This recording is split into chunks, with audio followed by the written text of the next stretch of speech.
Hi, everybody. Welcome to the Kimberly Cloud Show. I'm your host, Kimberly Cloud. Today, I have a very, very special guest here for the show today. Can you go ahead and announce to the world who you are and where you're calling from? Hi, I'm John Milor. I'm an author and former chief of cybersecurity, or former chief of U.S. Western Air Defense Sector here in California, uh, in the military. I know. Uh, yeah, thank Yeah. you. And I lived part of my childhood in Arkansas growing up, but I also lived on a farm in Madera and then in the inner city of Fresno and in part Arkansas. And now I am. Here, retired military now, but still working and still writing. And the experiences I've had in my life have led to me writing all different kinds of books. I'm a multi-genre author. That's pretty creative. That's more imagination. Albert Einstein said imagination is greater than knowledge. So, yeah. Yeah, Can you tell me about your past leading up into your present? Exactly how you said it when we were off camera. yeah. I'll explain what led to Christian ufology. So I I have a background that there's the Christian heritage in my family that came from my great grandparents. They're Pentecostal from the Bible Belt. My great grandmother was from Kentucky, and I have a memory from early childhood when I was 5 years old. We were at a family gathering, and everybody was around the house chatting and you know animated conversations. And Grandma was sitting quietly reading a newspaper, and then she's reading something that's captivated her attention, and so she sets the newspaper down and she's like, everybody, come in here. I got something to announce to the family. And so it was like the E.F. Hutton moment. Everybody is quiet because Grandma started reading an article in the newspaper about a wild goose chase between some UFOs and a police officer. Uh, so this police officer were chasing these UFOs all around Madera County, and this happened in 1975. So if you recall the movie Close Encounters of the Third Kind, that came out in 1976. The opening scene of that movie is police cars running around trying to catch these UFOs. And that's how the movie starts. Well, she read in the newspaper the year before that a scene that sounded exactly like that. And at 5 years old, I remember looking around and seeing all these expressions on people's faces like, why is Grandma reading this? So to get context, my great grandmother and my grandfather, he was a minister. They traveled the United States as a ministry team, did the great tent revivals, Holy Ghost revivals and stuff. They talked about signs and wonders. My grandma had witnessed and experienced angels. She was healed from a stroke miraculously. So she always had these stories about supernatural things, but they were always in the context of her faith. This was completely different. This was out in the left field somewhere, and everybody in the living room was like, why is Grandma reading this story? It's not connecting. Makes metaphors. And I just remember the expressions on everyone's face. And Grandma finished reading these articles. She set the newspaper down and she said, when I was a little girl, I saw a UFO. She just straight up laid it out. Then she started to elaborate. This was dating back to like 1910 or something like that, when she was a kid living in the plains of Kentucky. Her and her sister, they had never even seen a car before. They lived out in the middle of nowhere. They had a wagon. They lived on a farm. And her and her sister were walking home on the plains, and they saw this cylindrical UFO fly by right in front of them, maybe 30 feet above the ground, just like right there. It was so close that they saw the bubble on the top. The dude inside was humanoid, turned his head and looked at him. Like, I don't think he waved, but. But she did say he turned and looked at him as he flew by. And you're like, what's that? So they'd never even seen a car before, and here went this cylindrical, highly polished thing that they'd never seen. They couldn't possibly imagine it. They ran home. They told their mother. She told them, "Don't ever tell anybody this story ever again." And so, well, they did what they were told for what 60 years or so. Now I'm herself, the story is You're kind of going out a little bit, Mr. Milor. Oh, okay. Okay, what was you saying now? So my great grandmother's sister died a while after that. So sorry to hear that.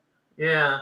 So all these years, she kept the story to herself, and then now she read it in the newspaper, and she said, "You know what? Those things are real. I don't care what people think. Those things are real." And that made a big impression on me. And from that point on, 5 years old, I got really into like wanting to understand mysterious things, things of the paranormal type nature, which, now we have all these words to describe it. Some of it gets into the occult or New Age or whatever. But I was very interested in it. Something about it spoke to me like, I need to understand this. Because my great grandmother, she never saw the need to connect the dots between her faith and the Bible and what she saw. And probably in her mind, it's just very vague or very basic, was like, that's just part of God's creation. It's bigger than what most people think. I asked you, I don't want to make it about me, but I want you to explain exactly how you did before. But 2 months ago, I saw some type of white circular dot, but it was shreds of white light. And it were orbiting, and then it just disappeared all of a sudden. What does that mean to you as a spacecraft, or however you said it before? Okay, so I do believe that the event that happened in Roswell was an actual event, a downed UFO. I know more about that now, about exactly how it happened. It didn't just crash because of a malfunction. We brought it down because we were using some technology to do it, most likely. But regardless of how that happened, we took that technology, we reverse engineered it. A lot of our computer technology we have today came from that. And we've been working on reverse engineering the technology, just like they show in the movie Independence Day, and other shows of that nature. I think the stuff that we have now is nearly indistinguishable, at least from observing it, as from their stuff. You can't tell whose is whose. There may be some differences, like their stuff is probably just way more advanced, period, if you were to get into the nuts and bolts of the technology. We've seen aircraft and things like that they could travel 6 times faster than a nuclear submarine, that we've tracked them on sonar. The Navy's actually released this information. They come out of the ocean and blast into outer space at supersonic speeds that would kill anybody. They defy gravity. They don't follow aerodynamics. They have a propulsion that doesn't generate heat. They can do impossible maneuvers, 90-degree turns at thousands of miles an hour. So is this technology ours? Some of it could be. But I think that it's do you think we reverse, like, you remember Bob Lazar, how he said that what was in the machine was magical? Do you think we reversed technology now with that magical core system that Bob Lazar was first working on, was the second person to work on? I think we might have, except we may not understand it fully or have mastered it. Their technology actually integrates with your consciousness, and it is so advanced, it's well beyond our ability to completely understand it. So we probably are like little kids playing with guns, because it does stuff that is beyond our understanding, and we're not ready for it. My personal opinion. However, we probably use things of a lower caliber more regularly. But whose hands is it in? I think that they're like more or less international conglomerates and not necessarily aligned with any one particular government. So that part is more difficult to explain, and it's a little messy. But the whole idea of the fact that there are things from somewhere else, that there is intelligence out there, what fascinated me at a young age is, trying to understand that. And then I had something happen to me at 21 years old, where as a kid, if you'd asked me if I was a Christian, I would have said, yeah, I believe in God, he's love. I had this dream when I was 12 that I was taken to heaven and I experienced God's love. And I understood God as the source of love from that dream. And that's my context of God until I turned 21. Then I had a third dream where he showed me these visions of things that were going on in my life, which was basically a garbage heap at that point in my time in my life.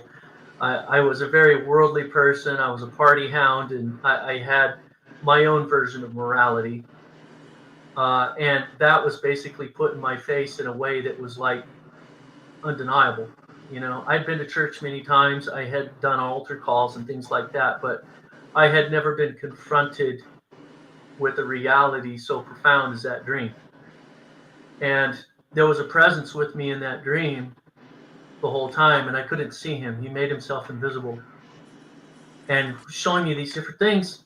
When I woke up, I'm sitting there in my bed and I'm recalling the dream. And I remember I finally got to the part that I became aware that there was a presence with me the whole time. I'm like, oh yeah, I remember that. Who was that invisible person? And I'm just talking to myself in my bed. I wasn't expecting an answer, but I heard the name Jesus spoke in my ear. And with that name came that love that I felt when I was a little kid. So he was connecting it to me full circle. Like, by the way, this person that you call God is Jesus. And I didn't even see that before. I didn't understand the Trinity, or, I never read the Bible, and, but I understood him just when he said his name. It's like an understanding of who he is downloaded into me instantly. And I changed that day. I mean, it was so radical. There were things I was addicted to that I just was able to let go without even a second thought. My new addiction was clarity of mind and clarity of consciousness, and to be in the moment and to love my life and love every moment, embrace every moment, and be fully conscious and aware of every moment as I was going through it. That became like my new addiction. And one of the first things that I did is like, what do you want me to do for you, God?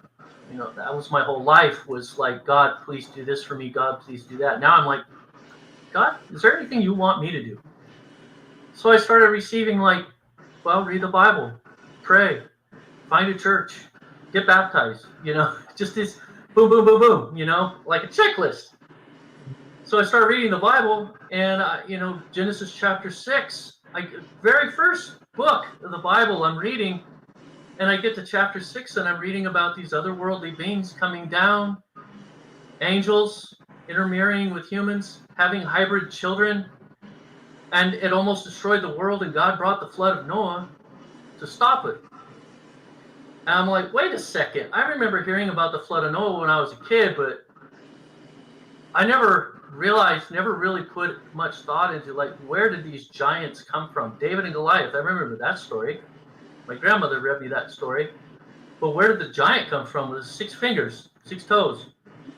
And I'm like, I didn't think angels were biological. So at this time I was in school, right, and taking science and all this stuff, right? And I kind of followed with my dad's way of thinking about biology and evolution, and I sort of allegorized the whole Bible in the beginning, like Adam and Eve must have been some kind of allegory about beginning of man, and somehow it jives with evolution and the fossil record and all this stuff, right? But then I'm like, now I knew Jesus was real. And in my mind, I'm like, wait a second. I need a clean slate. Wipe it all clean. And then I got to try to come back and reconcile these things and put them together. The Bible is my new foundation. But how does that reconcile with science? How does that reconcile with things that I don't understand, like ETs and stuff? Exactly what are angels? When were angels created? Well, the Bible doesn't actually tell you, right? but it gives you indications. And so with this sort of scientific thinking and all this paranormal knowledge I had accumulated through my youth, because I became encyclopedic. I was like Fox Mulder in the X-Files. My mom literally bought me an encyclopedia of the paranormal when I was a little kid, because I was always asking her about UFOs and ghosts and stuff since my grandma's story at 5. And I had memorized all of this paranormal stuff. I could talk to you about like psychometry, the ability to touch things and get information from them, and astral projection and channeling and At the age of hypnosis. 6? Like at 10 years old, I could be just talking to any person like I knew all of this stuff, right? Because I had an encyclopedia in my head. I would read these books and literally memorize the content without trying, because I was just so interested in it. And that took me down this rabbit hole of all this paranormal stuff. And it got to where reading about it wasn't enough. I did ghost hunting. I experimented with astral projection. I experimented with channeling and scrying and looking into mirror gazing in dark places. And I got my house severely haunted. Tell me about that. Messing with Ouija boards and stuff like that. And it's kind of like I opened up all these portals, right? Things were coming in and out, but it was quiet. It was on the down low. Stuff was just sort of there, creeping around, doing little things here and there. And you would feel presence in our house, but it was for the most part just kind of being quiet. Can I ask you a question? Yeah, go ahead. Go ahead. Do you know about gematria and the portal 911? I've heard of gematria, but I don't know about portal 911. Yeah, like Y2K is 9/11, and 9/11 happened. It's just a lot, but I don't want to go into it. But Okay. You can continue. Go ahead. Okay. Well, all of this stuff was just sort of there, right? Messing with Ouija boards and things like that. And I had so many experiences, and a lot of them I was like, okay, no more of this. For example, I stopped trying to do astral projection because I noticed every time that I got close to it and I started to pop out of my body, things would show up. And I didn't want to encounter anything out of my body because I knew enough about the Bible. Like, well, then you're like, maybe that's sort of getting into divination and consulting with familiar spirits. And I don't want to do that. I don't want to talk to things that are out there, right? One time I was floated out of my body and there were 6 beings around my bed trying to grab me and pull me and take me somewhere. And I'm like, no. And I was fighting these things, right? Scared the heck out of me. So I stopped with the astral projection, though I was like still curious about it. But when I got saved, when I woke up from that dream and I dedicated my life to Jesus and everything, I had a really close friend of mine that was really very psychic. I mean, I was in a conversation with this friend on the phone and sitting in my chair in my bedroom upstairs, and my friend said, somebody's listening to us. I'm not going to keep talking. And I said, well, I know what it sounds like when somebody picks the phone up on the other end of the line. And she's like, I don't know, but I know somebody's listening to us. Well, what happened is a friend of mine snuck upstairs and had snuck into the bedroom, and he was eavesdropping on the conversation behind me. She knew it on the phone. And so this friend of mine, I was still a friend with this person, right? And it turned out that as I talked to this person about Jesus after I got saved, this person would become kind of angry, and the phone would get staticky and start clicking and clicking, making these weird clicking noises, and then hang up by itself. I would hit redial to call my friend back, and it would go 666 on the display. So there was something demonic going on, right? And I had all kinds of this kind of stuff happening after I got saved. Yes. That's a portal, yeah. Oh, my house was Swiss cheese. and this friend actually saw a spirit come to my house, and I actually did an exorcism and I had to cast this thing out. Did several exorcisms. So that's something that's like you have to be there. It's hard to explain. going through an exorcism, doing an exorcism on a person, but you can also do an exorcism on a home and cast like everything out. And I had to do that over my house more than once. This house, I guess because of years of doing that, it had a tendency to pull things back. Even, I had the church come pray over the house twice. So I had these things going on, and I think it might have something to do with me and this other person, maybe a certain gifting or something. Like if a person has the ability, doing an exorcism is a spiritual gift. And I did more than one of them. So if you have that ability, you may also have, as a side effect, draw things to you. Maybe. But what you do with it is you pray the blood of Jesus over it, and you facilitate, moving these things on so that they're no longer trapped here, if they're looking for a way out, if they're lost souls, or whatever they may be. So that all is sort of like part of my personality and part of the things that were going on in my life. But then the writing sort of came about as a fluke. Being in the military, that you travel a lot, and I had time to kill in a hotel room one night, and I had all these notes I'd written in the margin of my Bible. Like I was seeing paranormal things all over the place, like starting with Genesis 6, these giants. Well, they're alien human hybrid, except aliens and angels are sort of the same thing, but not entirely. An angel is a certain type of life form that is, Jesus defined it in Luke 20:36. They're immortal. They cannot die, and they do not reproduce anymore. So here's where I kind of went off and started seeing things that other Christians don't tend to see. For example, a lot of people think of humans and angels, two different categories, right? We will be like the angels. We are not angels. But I think in reality is what you have is that there's a certain category of life that goes through a spiritual metamorphosis once it reaches an age of spiritual maturity, and they become purely immortal at that point. They transform like a butterfly. It's a spiritual metamorphosis.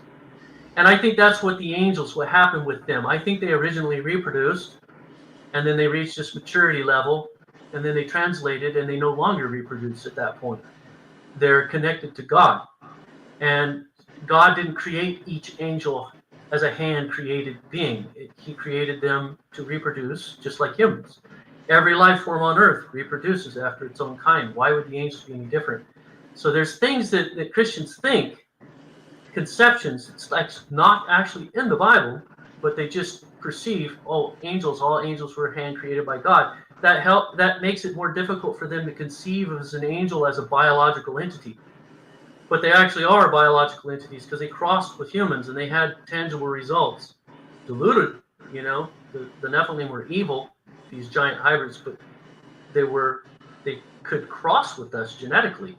So they're a biological entity.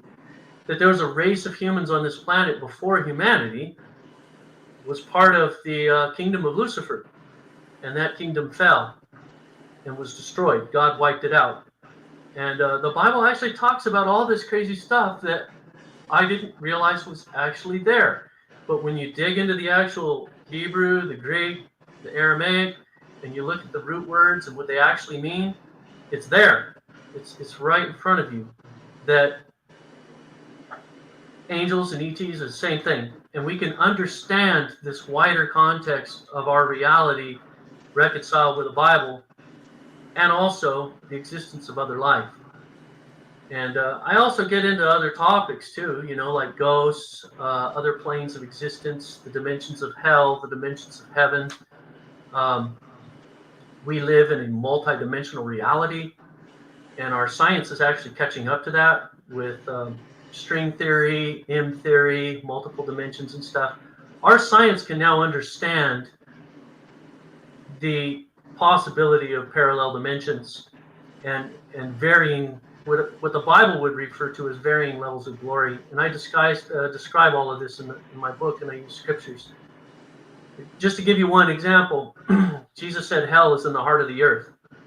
Everybody generically associates hell with down, and they generically associate heaven with up. And those are actually accurate geographically. However, applying another dimension to it, I understand hell as being a smaller planet in a lower dimension. It's an actual, very real, very physical, very tangible place, just like this world. Mhm. But it is in a lower dimension and it's a smaller planet. And this planet, Earth, is actually like an onion with all these layers of lithospheres, many layers. And there's lower dimensions and there's higher dimensions. And the Bible describes this first heaven. There are three heavens because the Bible refers to a third heaven. So what are the three heavens? Well, Earth is first heaven in a higher dimension. There's dimensions up there, and angels actually rule in that realm. And it's just like this one in terms of like having a government. Deuteronomy 32 says the governments of this world are the boundaries of the nations are ascribed to beings that rule over those nations in a higher dimension. Well, I have yeah, something to say. The government must have got its influence through God, and that's why they create like God-like technology. But we're running out of time, so I wanted to know. You can finish what you were going to say. You have the floor for 3 minutes. okay. Well, with 3 minutes, I just want to say, these books, these are in the Strong Delusion and Christian Ufology. As I continue to study this UFO ET connection, I noticed a trend that the stuff started pointing to end times revelation and prophecy, things that are coming in the future. So understanding this stuff will help you to understand reality as it unfolds in the days to come. And we see that the ET reality is unfolding before our eyes, and we can't deny it anymore. We can't say it's a hoax. And Christians are going to have a hard time understanding it and reconciling, because a lot of this, there's some deception that comes with it. These Nephilim, for example, they were demonic. They were horrible beings in the Old Testament. And what did these beings do when they came down? They wanted to be worshipped as gods in the Old Testament. Baal, Marduk, Asherah. These were probably demonic entities that were Nephilim and lived physically alive at one point. And then they died, and then they became demons. But we're returning to that. Jesus said we will return to the days of Noah. He said that in Luke, and he said that in the book of Matthew. And what were the days of Noah? Genesis chapter 6. You want to see what our future is going to look like? You read Genesis chapter 6. And I'm trying to prepare us for that. So that's that writing. And I also write some other books, sci-fi, fantasy type stuff, and children's literature. I have this one, and this is a really special story to me for my kids because it's the backstory of Noah's Ark. Genesis 6:20 actually says the animals went to Noah. He didn't go out and round them up. And I'm like, well, wow, that's a huge story. Why hasn't a movie been made on this? God called the animals to report to Noah.